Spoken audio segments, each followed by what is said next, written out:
Ebola to US, reports the Associated Press. Liberian authorities say they plan to prosecute the man infected with Ebola who brought the disease to the United States, saying he'd lied on his airport health questionnaire. So more questions about whether he travelled to the US simply to get better treatment than he might expect to get in Africa. Before the break, we were touching upon the Hong Kong protests. US now admits it's funding Occupy Central, reports Anthony Cartolucci out of Land Destroyer.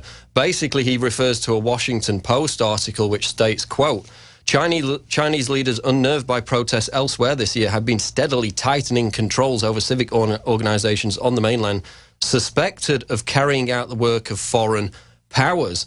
Later in the article, they go on to explain how the Chinese president and Vladimir Putin are talking about this Hong Kong situation as if it could be a staged, or at least hijacked, colour revolution. So now they're saying that these Hong Kong protests could have been funded by the likes of the National Endowment for Democracy, which we've seen before with the Arab Spring, and of course in Kiev with the overthrow of the democratically elected government there, were very much evident in hijacking and steering the protests. Again, not to say that this Hong Kong situation isn't founded on genuine grievances. It obviously is, given that Beijing has basically announced that now it's going to hand select political candidates in Hong Kong before people can vote on them, again eviscerating their freedoms that they've cherished for a long time and defended staunchly against potential Chinese imposition. David Knight, your take on these claims that the US, the CIA, the NDE could be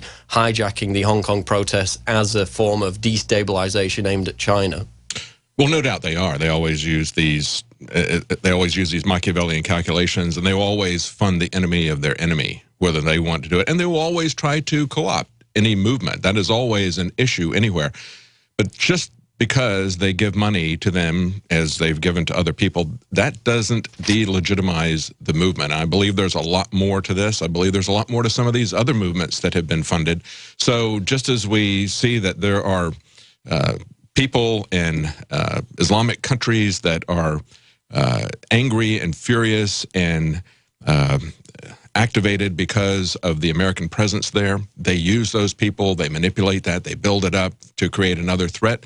We understand that there is a large part of the American government that is in the military-industrial complex that is always fomenting unrest, always fomenting war, because that is in their interest. And we understand there's competing blocks, but there are still very legitimate things that are going on here in Hong Kong. And I think the people there, as I mentioned before, they truly understand the issue of freedom. And when the Chinese government steps in and says, we are not going to allow you to have any candidate stand for election unless they have pledged their loyalty and love for mainland Chinese communists, that was the impetus of this. That's where it began.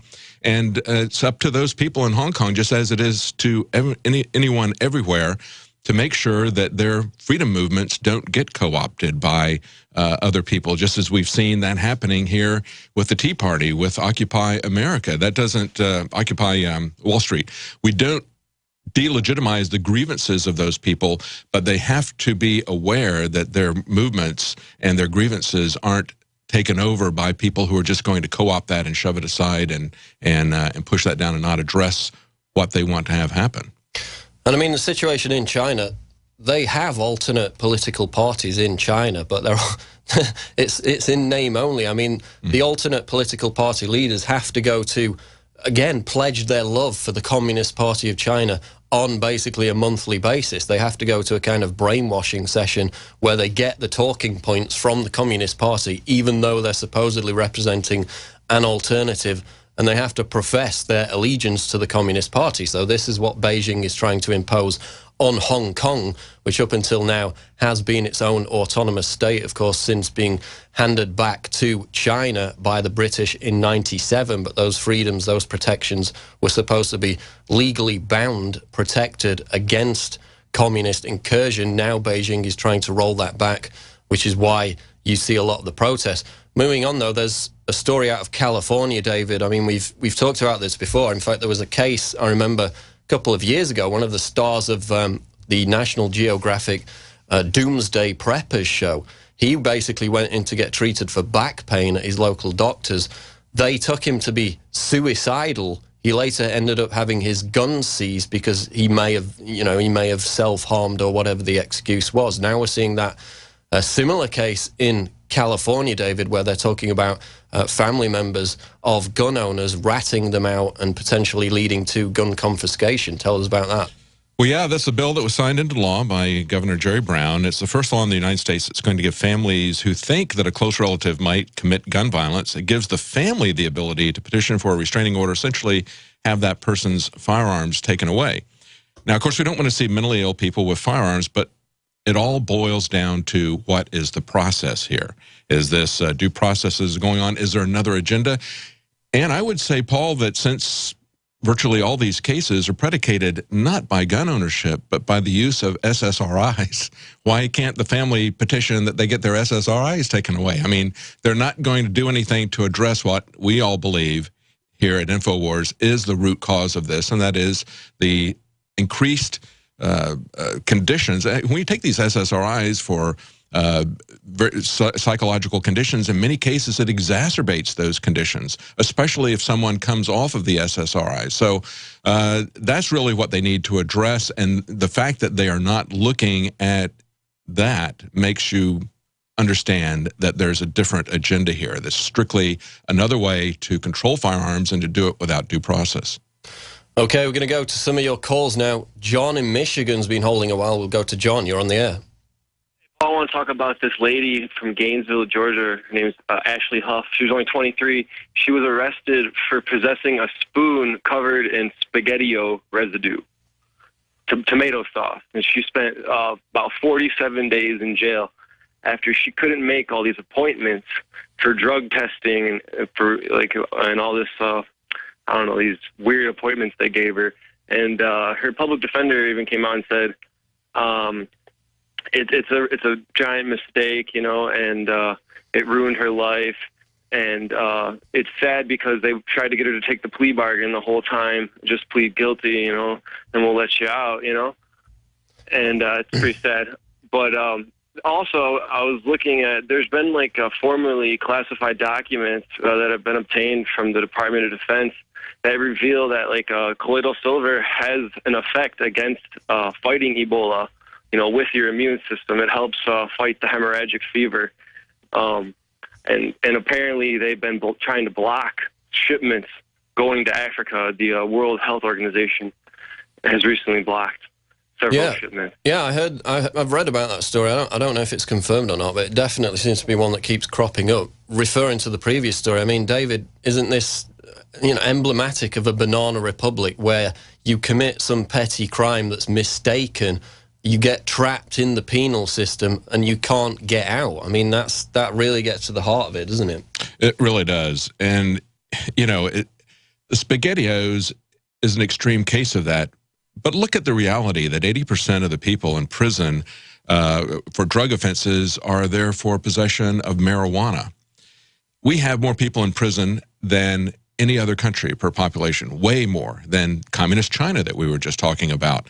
And most of them are there because of marijuana. So, you know, when we look at this prison system, there's a lot of profit that is there for the private prison companies in a lot of different areas, but it's a way for the government to exercise control. There's a lot of ballot initiatives coming up where people would have, in Alaska and other places, there's marijuana that is on the ballot. Are they going to allow medical marijuana? Are they going to decriminalize it? I think it's something that people need to take a very close look at, and we need to question whether or not we want to continue this drug war that's gone on now for 40, 50 years. It started back in the 70s when Richard Nixon declared a war on drugs, and then it went into steroids with Ronald Reagan, where they had mandatory minimums and all other kinds of things that filled up the prisons. It hasn't worked. It hasn't worked. Our experiment with alcohol prohibition didn't work. The only difference is that with alcohol prohibition, they did it legally. They passed a constitutional amendment. They don't even have the constitutionally legal authority to prohibit marijuana or any of these other drugs that they're now enforcing as part of the war on drugs. That's something people need to take a look at. 5% of the world's population in the United States, yet it has 25% of the world's prison population. That makes the United States the world's largest jailer. I mean, these stats are ridiculous. Since 1970, the prison population in the United States has increased 700%. And most of that is the war on drugs. And I've had law enforcement against prohibition on many times. I've interviewed them on the nightly news. Jim Gierach, a former prosecutor in Cook County in Chicago. And he started out believing that they could stop this by interdiction, that they could stop it by force, just as many people believe that they could stop the harmful effects of alcohol that way. You can't. It's a social problem. It's a psychological problem. It's a spiritual, it's a medical problem. It is not a law enforcement problem. And so they need to address it that way. That's what's filling up our prisons, and there's a lot of very sinister undercurrents to that with the private prisons and other things like that. But it's that legal system. That's where we first began losing our rights to due process, where they could essentially charge inanimate objects with crimes and just confiscate them. So even before the war on terror, we had the war on drugs as essentially attacking the fundamental basis of our liberty and our right to the presumption of innocence until proven guilty. I mean, talking about due process with these guns, I mean, we have lost due process so many decades ago with the war on drugs. Pamela in California, you're on the air. Go ahead, Pamela. Hi.